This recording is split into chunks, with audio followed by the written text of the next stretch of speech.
کہ وہاں فرمایا گیا تھا کہ تین جو سب سے بڑے بڑے گناہ ہیں، والذین لا يدعون مع اللہ الہا آخر، وہ لوگ کہ جو اللہ کے ساتھ کسی اور الہ کو پکارتے نہیں ہیں، کسی اور سے دعا نہیں کرتے، ولا يقتلون النفس التي حرم اللہ الا بالحق، نہیں انسانی جان کو قتل کرتے ہیں جسے کہ اللہ نے محترم قرار دیا ہے مگر حق کے ساتھ، یعنی کوئی قانون کی دفعہ ان کے اوپر لاگو ہو جائے تو بات دوسری ہے۔ قتل عمد کے قصاص میں قتل ہوگا، یا یہ کہ زنا اگر شادی شدہ مرد یا عورت کرتے ہیں تو ان کی سزا جو ہے وہ رجم ہے، جو قتل کی ایک بہت ہی شدید شکل ہے، یا مرتد کی سزا قتل ہے، اور یا پھر یہ ہے کہ کافر کو قتل کیا جا سکتا ہے جو حربی ہو، جس کے ساتھ جو جنگ ہے وہ ڈکلیئرڈ ہو۔ ان چار صورتوں کے علاوہ کسی انسان کو کسی حالت میں کسی جذبے کے تحت قتل کرنا جائز نہیں ہے، حرام ہے، حرام مطلق ہے۔ یہ ہمارے ہاں جو وہ عزت کے نام پر آنر کلنگز جو ہو رہی ہوتی ہیں، یہ سب کے سب جو ہیں جرم ہے اسلام کی نگاہ میں۔ کسی کو یہ حق حاصل نہیں ہے کہ اس طرح سے اپنے ہاتھ میں قانون کو لے لے۔ لیکن اس کے بعد فرمایا تھا کہ جو لوگ یہ کام کرتے ہیں تو پھر یہ ہے کہ یلقا اساما، وہ اس کی پاداش بھگت کر رہیں گے۔ یضاعف لہ العذاب یوم القیامہ، ان کے لیے قیامت کے دن عذاب دگنا کر دیا جائے گا، بڑھا دیا جائے گا۔ وَيَخْلُدْ فِيهِ مُهَانًا، اور وہ رہیں گے اس میں ہمیشہ ہمیش نہایت ذلت کے ساتھ، رسوا ہو کر۔ إِلَّا مَن تَابَ وَآمَنَ وَعَمِلَ عَمَلًا صَالِحًا، اس میں استثناء ہے کہ جو توبہ کرے اور تجدید ایمان کرے یا ایمان لائے۔ اگر پہلے کافر تھا تو ایمان لائے گا، اور اگر پہلے مسلمان تھا لیکن یہ کہ یہ گناہ سرزد اس سے ہوا تو گویا کہ ایک طرح کے کفر میں وہ داخل ہو گیا تھا، ایمان حقیقی سے محروم ہو گیا تھا، تو گویا کہ تجدید ایمان کرے۔ الا من تاب وآمن وعمل عملا صالحا، اور پھر اس کا عمل تبدیل ہو جائے، عمل درست ہو جائے، غلط کام کو فی الواقع چھوڑ دے۔ فاولئک یبدل اللہ سیئاتہم حسنات، تو یہ وہ لوگ ہیں کہ اللہ تعالیٰ ان کی برائیوں کو بھلائیوں سے بدل دے گا۔ یہ بات جو ہے بہت بلند ہے، اس میں اللہ تعالیٰ کی طرف سے وعدہ جو ہو رہا ہے کہ فاولئک یبدل اللہ سیئاتہم حسنات وکان اللہ غفورا رحیما ومن تاب وعمل صالحا، پھر دوبارہ تکرار کے ساتھ یہ بات آ چکی ہے، جو توبہ کرے اور پھر عمل اچھا کرے، فإنہ یتوب الی اللہ متابا، تو وہ ہے جو حقیقت میں توبہ کرتا ہے اللہ کی جناب میں جیسے کہ توبہ کرنی چاہیے، عمل میں کوئی تبدیلی نہ ہو، اور توبہ کی تسبیح ہوتی رہے۔ استغفر اللہ ربی من کل ذنب واتوب الیہ، آپ نے 10 تسبیحیں کر لی، 1000 مرتبہ کہہ لیا، یہ سب زیرو ہے اللہ کی نگاہ میں۔ ذکر کا ثواب مل جائے گا کہ اتنا وقت آپ نے اللہ کا نام لیا ہے، اللہ کا ذکر کیا ہے، اس کا ثواب تو ملے گا، لیکن یہ توبہ نہیں ہے، اس سے کسی گناہ کی معافی کا کوئی سوال نہیں ہوتا، اس سے برائیوں کے بھلائیوں میں بدلنے کا کوئی امکان نہیں ہے، اس سے اس کی سزا سے بچنے کی کوئی سبیل نہیں ہے۔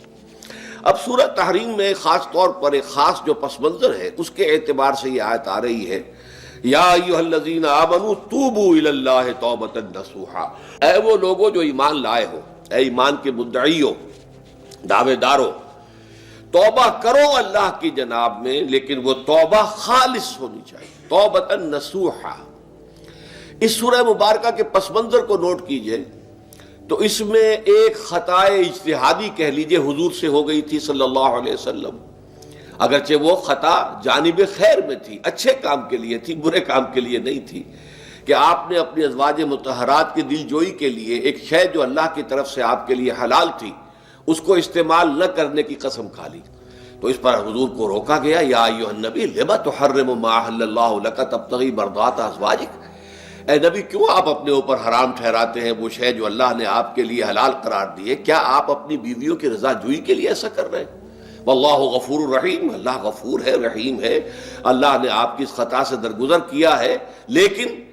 قد فرض اللہ لکم تحلۃ ایمانکم، اللہ تعالیٰ نے راستہ تمہارے لیے کھول دیا ہوا ہے کہ ایسی قسموں کو کھولا جا سکتا ہے، جس کے لیے کہ سورہ مائدہ کے اندر کفارہ دے دیا گیا۔ تو گویا کہ حضور کو یہاں حکم دیا جا رہا ہے کہ آپ اپنی اس قسم کا کفارہ دیجئے، قسم کا، اور یہ جو قسم ہے اس کو کھول دیجئے۔ نمبر 2 پہ پھر 2 ازواج مطہرات کا معاملہ آیا کہ حضور نے ایک راز کی بات کہی ایک زوجہ محترمہ سے، لیکن انہوں نے وہ راز جو ہے وہ دوسری زوجہ محترمہ کو پہنچا دیا جن میں زیادہ آپس میں قریبی تعلق تھا. تو گویا کہ یہ بھی ایک طرح سے خیانت ہو گئی، اس لیے کہ راز جو ہے وہ تو ایک امانت ہوتا ہے، اور خاص طور پر عائلی زندگی میں میاں بیوی کے درمیان کے جو معاملات ہوتے ہیں وہ تو بہت ہی رازداری پر مبنی ہوتے ہیں. اس لیے ان میں سے کوئی چیز جو ہے جس کو خاص طور پر کہا گیا ہو کہ یہ ایک راز کی بات ہے، یہ تم سے کہہ رہا ہوں، کسی اور سے کہنا نہیں ہے، تو اس میں جو غلطی ہوئی ہے وہ بھی ایک بڑی غلطی تھی حضرت عائشہ صدیقہ رضی اللہ تعالی عنہا ان کی. تو ان دونوں کے پس منظر میں پھر تیسری بات آئی کہ اہل ایمان اگر تم غافل ہو اپنے اہل و عیال کی طرف سے اس اعتبار سے کہ ان کا کردار کیسا بن رہا ہے، وہ اللہ کے بندے ہیں یا کوئی غلطیاں کر رہے ہیں، خطا کر رہے ہیں، تو دیکھو یہ تم ان کے ساتھ جو ہے وہ محبت نہیں کر رہے، عداوت کر رہے ہو. اس لیے کہ تمہاری اس نرمی، تمہاری اس شفقت اور ان محبت کے اندر اس درجے بڑھ جانا کہ اس میں اللہ تعالیٰ کے جو حرام کردہ امور ہیں ان میں بھی تم ملوث ہو جاؤ، تو یہ گویا کہ در حقیقت تم اپنے آپ سے بھی دشمنی کر رہے ہو اور ان سے بھی دشمنی کر رہے ہو. اپنے آپ سے دشمنی کر رہے ہو کہ تمہاری عاقبت خراب ہوگی، ان سے دشمنی کر رہے ہو کہ ان کی اگر تربیت غلط ہو جائے گی تو گویا کہ وہ جہنم کا نوالا بنیں گے. اب اس تین چیزوں کے پس منظر میں فرمایا جا رہا ہے یا ایھا الذین آمنوا توبوا الی اللہ توبۃ نصوحا، اے ایمان والو، اے ایمان کے دعوے دارو، اللہ کے جناب میں توبہ کرو، لیکن توبہ خالص نصوحا. پہلی بات تو یہ جانیے، یہ میں نے بھی یقیناً پہلے بھی عرض کیا ہوگا لیکن دہرانے میں کوئی حرج نہیں ہے، عربی زبان میں یہ دو الفاظ بہت قریب ہیں، آبا یعوب اوبن اور تابا یتوب توبن یا توبتن. آبا یعوب اوبن بھی ہوتا ہے واپس لوٹنا، لیکن یہ ہے کسی یعنی مادی چیز کی طرف سے واپس لوٹنا. ایک ہے تابا یتوب توبن یا توبتن، وہ کسی فعل سے، معنوی چیز سے پلٹ آنا، لوٹ آنا. چنانچہ ایک بڑی پیاری جو دعا حضور صلی اللہ علیہ وسلم مانگا کرتے تھے، آپ کی مسنون دعاؤں میں سے ہے، جب آپ سفر پر گئے واپس گھر آئے تو گھر میں داخل ہوتے ہوئے آئبونا تائبونا لربنا حامدون، ہم پلٹ کر آ گئے ہیں سفر سے، وطن سے میں پہنچ گئے ہیں، گھر میں داخل ہو رہے ہیں، اور ہم اس حال میں بھی اپنے رب کی جناب میں توبہ بھی کر رہے ہیں، رجوع کر رہے ہیں اللہ کی جناب میں، اور اپنے رب کی حمد کرتے ہوئے داخل ہو رہے ہیں. آئبونا تائبونا لربنا حامدون. اسی طرح آپ بازار جائیں، اس کے بعد اپنے گھر میں داخل ہو تو یہ دعا پڑھیں، تو یہ گویا یہ بہت ہی ایک یوں سمجھیے مبارک، بہت سی اس کے اندر برکات ہوں گی. تو اس میں بھی لفظ آبا یعوب اوبن، تابا یتوب توبن، یہ دونوں کے بہت قریب آ گئے، آئبونا تائبونا لربنا حامدون. توبو الی اللہ، اب الہ کو نوٹ کیجئے،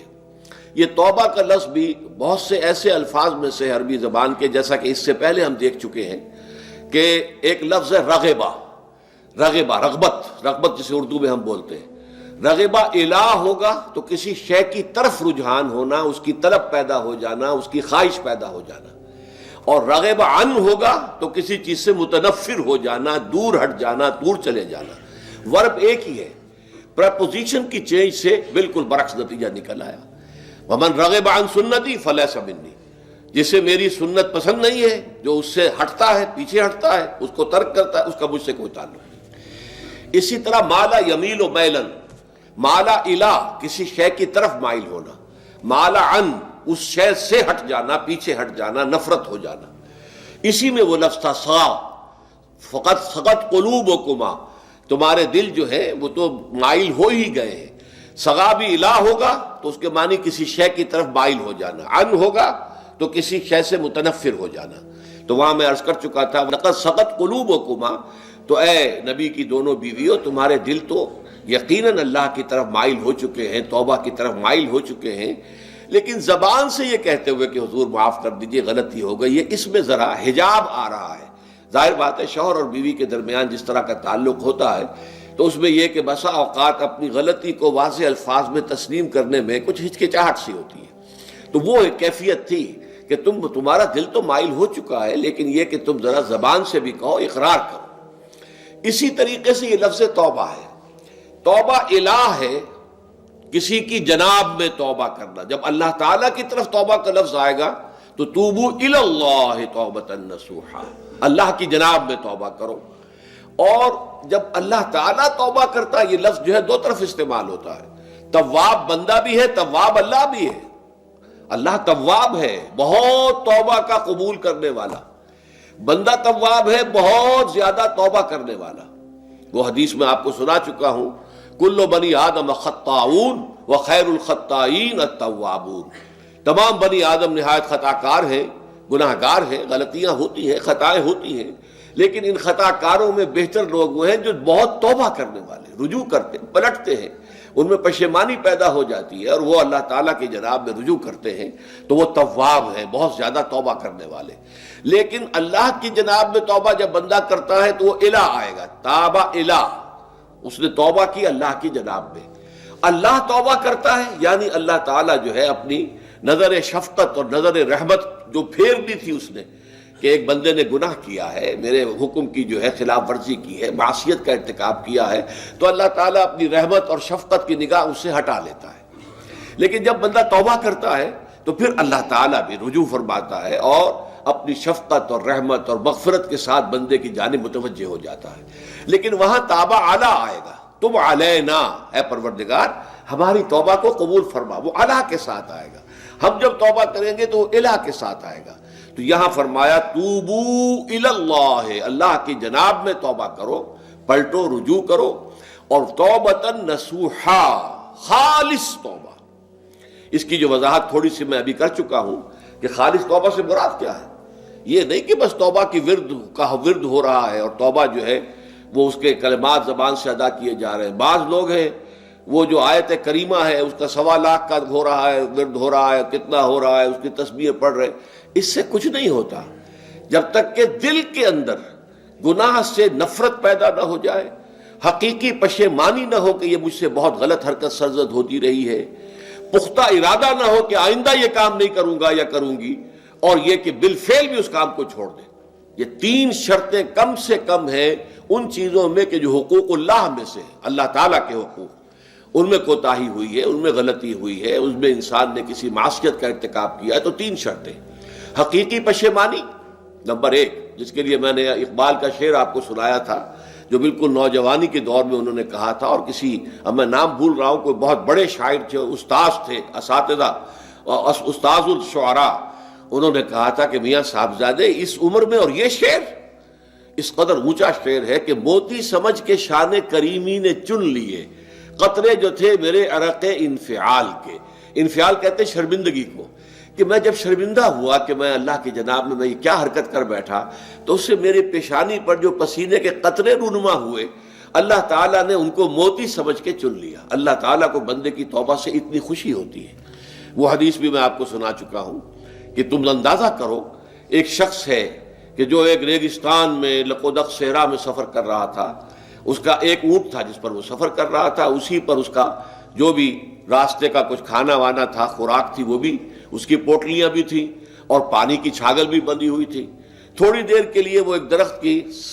کے سائے میں بیٹھ گیا استراحت کے لیے، وہ اسی میں آنکھ لگ گئی اس کی۔ اب جب آنکھ کھلی تو دیکھا کہ اونٹ غائب ہے۔ اب اونٹ گویا کہ اس کی زندگی کا واحد سہارا، کہاں جائے گا اب بغیر اونٹ کے؟ اس دوڑا دائیں بائیں، شمال جنوب مغرب مشرق، سب میں کہیں جہاں تک وہ کر سکتا تھا اسے کہیں اونٹ نظر نہیں آیا۔ تو پھر وہ اسی درخت کی سائے میں آ کر بیٹھ جاتا ہے موت کے انتظار میں کہ اب تو موت ہی آئے گی، نہ کھانے کو کچھ، نہ پینے کو پانی، نہ سواری کہ میں کہیں یہاں سے نکل سکوں۔ اچانک دیکھتا ہے کہ وہ اونٹ تو کھڑا ہوا ہے اور وہ سامان بھی موجود ہے۔ تو اس میں فرط مسرت کی وجہ سے خوشی اتنی شدید ہوتی ہے اسے کہ وہ کہنا تو یہ چاہتا ہے اے اللہ میں تیرا بندہ ہوں، تو میرا رب ہے، لیکن وہ کہہ یہ بیٹھتا ہے اے اللہ میں تیرا رب ہوں، تو میرا بندہ ہے۔ یعنی اتنا وہ اپنے اس میں حواس کھو بیٹھتا ہے خوشی کی وجہ سے۔ اتنی ہی خوشی ہوتی ہے اللہ تعالیٰ کو اپنے کسی گناہ گار بندے کی توبہ سے۔ اب آپ اندازہ کیجئے، یہ ہے جو تشبیہ حضور صلی اللہ علیہ وسلم نے توبہ کی عظمت کے لیے بیان کی۔ تو اس کے حوالے سے، اور میں آپ کو فلسفے کے طور پر بھی بتا چکا ہوں کہ بہت بڑی غلطی جو ہے، جیسے ان دونوں صورتوں کا جو مرکزی مضمون میں نے بتایا تھا کہ خاندانی زندگی میں 2 انتہائی کیفیات پیدا ہوتی ہیں، یا میاں بیوی کی موافقت نہیں ہو رہی تو آخری حد ہے طلاق، یا یہ ہے کہ اتنی محبت ہو گئی ہے کہ محبت کی وجہ سے شریعت کی حدود کے اندر رد و بدل ہو رہا ہے۔ تو پہلے کے موضوع کے اوپر سورہ طلاق ہے اور دوسرے موضوع کے اوپر سورہ تحریم ہے۔ تو طلاق کے معاملے میں بھی عیسائیوں سے جو بہت زیادہ غلطی بہت بڑی سرزد ہوئی وہ یہ ہے کہ حضرت عیسیٰ نے یہ فرمایا تھا کہ جو شخص اپنی بیوی کو طلاق دیتا ہے گویا کہ ناحق، وہ گویا کہ اس سے زنا کرواتا ہے، یعنی یہ کہ طلاق ہو گیا اس کو، اب وہ بیچاری جو ہے وہ بے شوہر کے ہے، عام طور پر مطلقہ سے کوئی شادی نہیں کرتا، تو اب اس کے فتنے میں مبتلا ہونے کا امکان موجود ہے، وہ زناکاری پر آمادہ ہو سکتی ہے، تو جس شخص نے اسے غلط طلاق دی تھی در حقیقت وہ ذمہ دار ہوگا اس زناکاری کا جو وہ کر رہی ہے۔ یہ اصل میں ایک اخلاقی تعلیم تھی جس کو کہ انہوں نے قانونی سمجھ لیا اور طلاق کا دروازہ بند کر دیا، حالانکہ شریعت موسوی میں طلاق کا راستہ کھلا تھا جیسے شریعت محمدی میں، کہ اگر کوئی صورت ایسی ہے کہ مزاج نہیں مل رہا ہے تو ٹھیک ہے، علیحدہ ہو جاؤ، سیپریشن کا راستہ کھلا ہوا ہے۔ اگرچہ اللہ کو حلال چیزوں میں سب سے زیادہ ناپسند طلاق ہے، اللہ چاہتا یہی ہے کہ یہ بندھن بندھ جائے تو بندھا رہے ساری عمر، لیکن یہ کہ یہ بھی نہیں ہے کہ گھر کے اندر چخ چخ ہوتی رہے، چپکلش چلتی رہے، گھر کے اندر چین نہ رہے، راحت نہ رہے، باہمی اعتماد نہ ہو اور پھر بھی وہ بندھن بندھا رکھا جائے، اس کا کوئی فائدہ نہیں۔ تو قانون وہ تھا لیکن اخلاقی تعلیم یہ تھی، جیسے حضور نے فرمایا ابغض الحلال عند اللہ الطلاق، لیکن ساتھ ہی میں نے وہ حدیث بھی آپ کو سنا دی کہ جو شخص اپنی بیوی کی جو بھی اس کی روش ہے اس سے سخت نالاں ہے، شکایتیں کرتا پھرتا ہے دوسروں سے، طلاق نہیں دیتا، تو اللہ تعالیٰ اس کی دعا سنتا ہی نہیں کہ جب میں نے تمہارے لیے راستہ کھلا ہوا تھا وہ تم اختیار نہیں کر رہے۔ تو یہی معاملہ در حقیقت عیسائیوں نے اس حد تک بڑھایا کہ حضرت آدم اور حوا سے جو خطا ہو گئی تھی وہ خطا جو ہے وہ تو ہر انسان دنیا میں جو آتا ہے تو خطا کار ہے، وہ اپنے آباء و اجداد، اپنے اماں حوا اور اپنے ابا آدم کی خطا لے کر اپنے ساتھ پیدا ہو رہا ہے، تو گناہ گار ہے۔ Man is sinful from the very birth. اب اس کا کیا علاج ہو؟ پھر وہ تو اس کا علاج ڈھونڈا کہ اللہ نے اپنا اکلوتا بیٹا زمین پر بھیج کر اور اسے ان لوگوں کی طرف سے کفارہ بنا لیا کہ جو ہمارے اس بیٹے پر ایمان لے آئے۔ یہ سارا عقیدہ بنائے فاسد علی الفاسد کیوں ہوا؟ کہ توبہ کے بارے میں تصور ان کا غلط ہو گیا۔ اللہ قرآن مجید نے واضح کیا کہ غلطی تو ہوئی تھی حضرت آدم و حوا سے، شیطان کے بہکانے میں آ گئے تھے، لیکن یہ کہ پھر انہوں نے توبہ کی، اللہ نے تاب علیہ، اللہ نے اس کی توبہ قبول فرما لی۔ فتلقى آدم من ربہ کلمات فتاب علیہ، تو آدم نے اپنے رب سے کچھ کلمات سیکھ لیے، پشیمانی تو ہو گئی تھی، شرمندگی ہو گئی تھی، لیکن الفاظ نہیں مل رہے تھے، کن الفاظ میں اللہ کی جناب میں توبہ کروں۔ اللہ کی کمال شفقت کے اللہ نے وہ الفاظ بھی انہیں تلقین کر دیے جو سورہ اعراف کے اندر بیان ہوئے ہیں، ربنا ظلمنا انفسنا وان لم تغفر لنا وترحمنا لنکونن من الخاسرین، اللہ نے توبہ قبول فرما لی، فتاب علیہ۔ اب جو بچہ پیدا ہو رہا ہے نسل آدم کا، وہ کوئی اپنے جد امجد جو ہے حضرت آدم اور حضرت حوا کے گناہ کی پوٹ لے کر نہیں آتا ہے، وہ تو کل مولود یولد علی الفطرہ، فطرت الاسلام پہ پیدا ہوتا ہے۔ تو توبہ کی در حقیقت جو عظمت اور حقیقت ہے ہمارے دین میں، اس کو نہ سمجھنے سے بھی بہت بڑی غلطیاں لوگوں سے ہو جاتی ہے، اور تاریخ انسانی میں اتنی بڑی بڑی غلطیاں ہوئی ہیں۔ طلاق کے معاملے میں بھی عیسائیوں نے پھر یہ کیا کہ سوائے اس کے کوئی شکل نہیں ہے کہ بیوی زناکار ہو تو پھر تو طلاق ہو جائے گی، سیپریشن ہو جائے گی، لہذا جو طلاق دینا چاہتے تھے وہ ایسے مواقع پیدا کرتے تھے کہ بیوی زنا کرے، یا یہ کہ جھوٹی گواہیاں فراہم کرتے تھے زناکاری کی اور پھر اس سے چھٹکارا حاصل کرتے تھے۔ اس کے بغیر چھٹکارا حاصل کرنے کی کوئی شکل نہیں تھی۔ اس پر بڑے بڑے افسانے جو ہیں وہ مغربی لٹریچر کے اندر آپ کو ملیں گے کہ عورت سے نجات پانے کے لیے انہیں پھر یہ کرنا پڑتا تھا کہ جھوٹے طور پر جھوٹا الزام تہمت لگا کر اس کے اوپر زنا کا الزام ثابت کرے، یا یہ ہے کہ اسے واقعتاً خود ایسے حالات میں ڈال دے کہ وہ زانیہ بن جائے اور پھر اس سے نجات حاصل۔ یہ گویا کہ پھر وہی بنائے فاسد علی الفاسد، ایک غلط بات کے اوپر دوسری غلط بات کا۔ تو توبوا الی اللہ توبۃ نصوحا، توبہ کرو اللہ کی جناب میں جو کہ خالص توبہ ہو۔ خالص توبہ میں 3 شرائط میں نے بیان کر دی کہ اگر اللہ کے حقوق میں معاملے میں کمی بیشی ہوئی ہے تو پھر یہ ہے کہ پشیمانی حقیقی،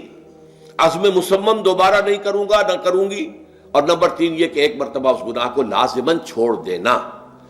اس کے بعد جو ہے اگر یہ حقوق العباد میں سے ہے تو ایک چوتھی اضافی شرط ہے، یا تو اس کی تلافی کرو، اس کا پیسہ مارا تھا تو پیسہ دو، بہن کا حق جو ہے وراثت میں کھایا تھا تو اس کو ادا کرو، یا اس سے معافی حاصل کرو، یا پھر ایک شکل ہو سکتی ہے کہ اگر وہ فوت بھی ہو گیا ہے، اب کوئی شکل نہیں ہے، اس کی طرف سے صدقہ و خیرات کرتے رہو، اللہ یہ میں کر رہا ہوں اس کے حساب میں اس کو جمع کر دے، اور میری جو کوتاہی تھی اس کو معاف فرما دے، اس کو جو ہے وہ ڈیبٹ کریڈٹ ہو جائے گا، ورنہ پھر آخرت میں یہ ہوگا کہ آپ کی نیکیاں اس کے حوالے کی جائیں گی۔ یا آپ کے پاس نیکیوں کا ذخیرہ بھی کافی نہ ہوا تو اس کے گناہ آپ کے پلڑے میں ڈال دیے جائیں گے. اور اسی کو حضور نے فرمایا کہ میری امت کا اصل مفلس وہ ہے. آپ نے پوچھا اتدرون من المفلس، آپ لوگ جانتے ہیں کہ مفلس کون ہوتا ہے؟ تو صحابہ نے وہی جواب دیا جو ہم میں سے ہر شخص جواب دے گا، المفلس عندنا من لا درہم لہ ولا دینار. ہمارے نزدیک ہم مفلس اس کو کہتے ہیں جس کے پاس درہم و دینار نہیں ہے، روپیہ پیسہ نہیں ہے.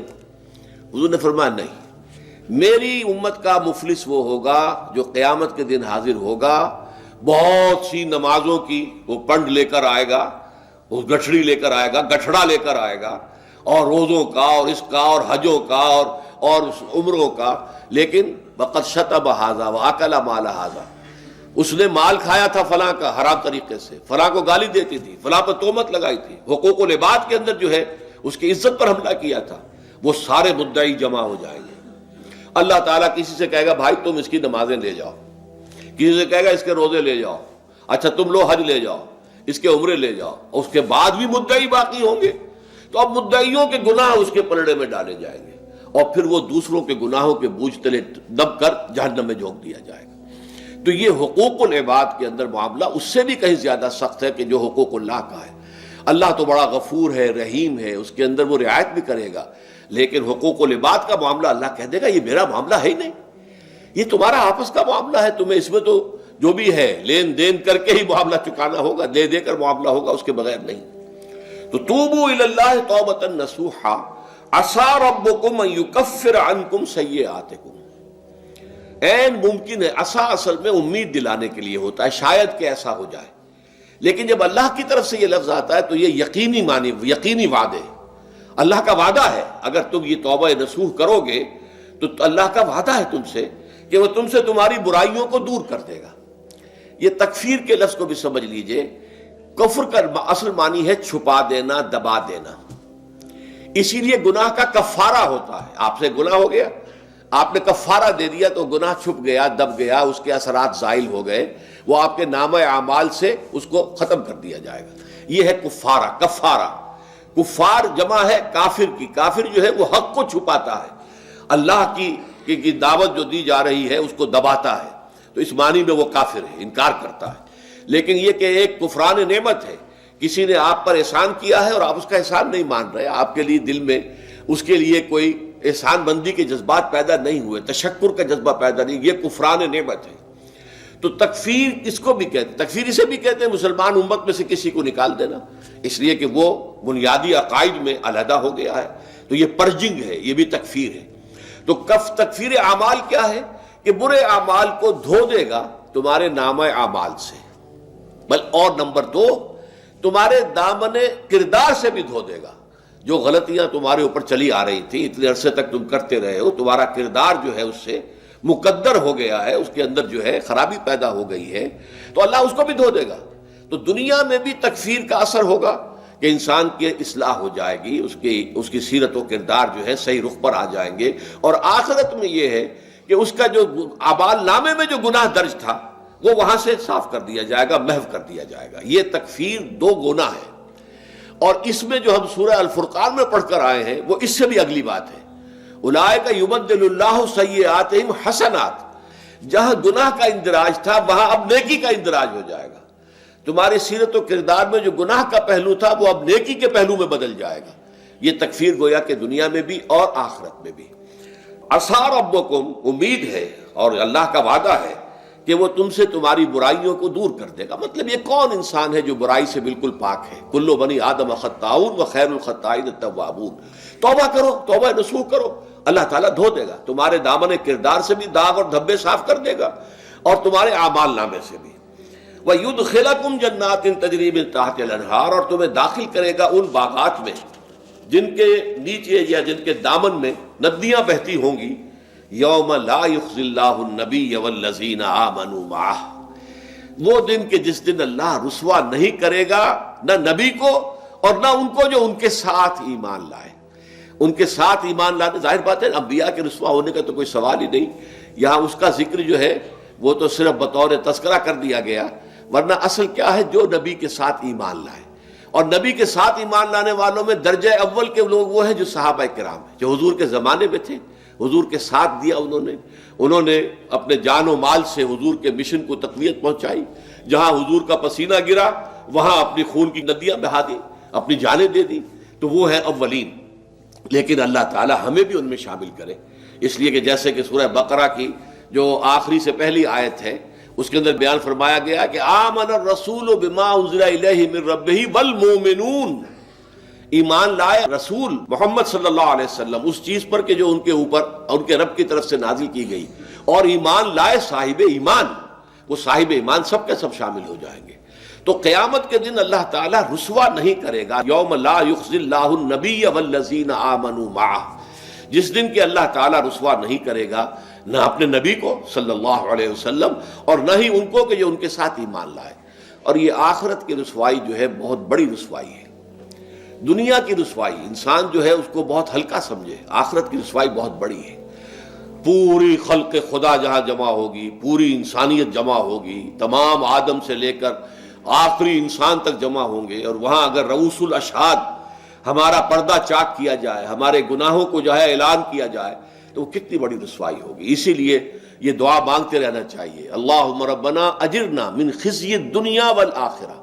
اے اللہ ہمیں بچا لے، دنیا اور آخرت دونوں کی رسوائی سے بچا لے۔ دنیا کی رسوائی یہ ہے کہ آپ کی کسی غلط کام کا چرچا ہو جائے، دنیا کے اندر پھیل جائے، آپ کی جو ہے عزت جو ہے وہ داغدار ہو جائے، اس سے بھی اے اللہ بچا لے، پردہ ڈال دے۔ جیسے کہ حضور نے لفظ استعمال کیا الا یتغمدنی ربی برحمتہ، اللہ یہ کہ میرا پروردگار مجھے اپنی رحمت کی چادر تلے ڈھانپ لے۔ اللہ تعالیٰ دنیا میں بھی ہمیں ڈھانپے رکھے اور آخرت میں بھی ڈھانپ لے۔ تو یہ خزی دنیا والآخرہ، اے اللہ ہمیں دنیا کی بھی رسوائی سے بچائے رکھ اور آخرت کی رسوائی سے بھی بچا لیجو۔ بارک اللہ لی ولکم فی القرآن العظیم ونفعنی وإیاکم بالآیات والذکر الحکیم۔